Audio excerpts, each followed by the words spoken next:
Welcome back to our channel. நான் உங்கள் சொக்காளி. நாடு முழுவதும் ஏப்ரல் 19ஆம் தேதி தொடங்கிய 18வது நாடாளுமன்ற தேர்தல் இன்னைக்கு, அதாவது ஜூன் 1, 2024 அன்னைக்கு முடிவடைஞ்சிருக்குது. அதோட தேர்தலுக்கு பிந்தைய கருத்து கணிப்பில் 154 தொகுதி காங்கிரஸும் 359 தொகுதி என்டிஏ கூட்டணியும் 30 தொகுதி மற்ற கட்சிகளும் வரும் அப்படின்னு சொல்லிட்டு சன் டிவியில் ஒரு நியூஸ் போட்டிருந்தாங்க. என்னடா சொல்ற, சன் டிவியே இதை சொல்லிச்சு அப்படின்னு சொல்லி உங்களுக்கு ஒரு சந்தேகம் வரும். அட ஆமாங்க, எத்தனை நாள் தான் முழு பூசணிக்காக சொத்துல வச்சு மறைப்பாங்க. தோல்வி பயன்றது காங்கிரஸ்காரங்களுக்கு கண்ணு முன்னாடி அடிக்கடி வந்துட்டு போகுது போல. அதனால தான் தேர்தலுக்கு பிந்திய கருத்து கணிப்பில் நாங்க பங்கு பெற மாட்டோம் அப்படின்னு சொல்லி ஒரு அறிக்கையை நேத்தை கொடுத்திருந்தாங்க.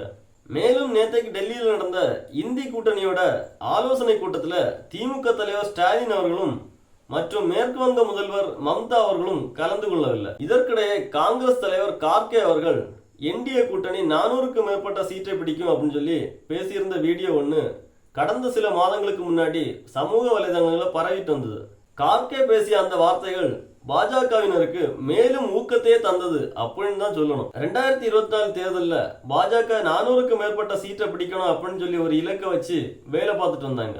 எது எப்படியோ 2024 தேர்தலுக்கு பிந்தைய கருத்து கணிப்பில் சொன்ன மாதிரி பாஜக வெற்றி பெறுதா, இல்ல கார்கே அவர்கள் சொன்ன மாதிரி 400 சீட்டுகளுடன் பாஜக வெற்றி பெறுதா அப்படின்றத ஜூன் 4 அன்னைக்கு பார்ப்போம்.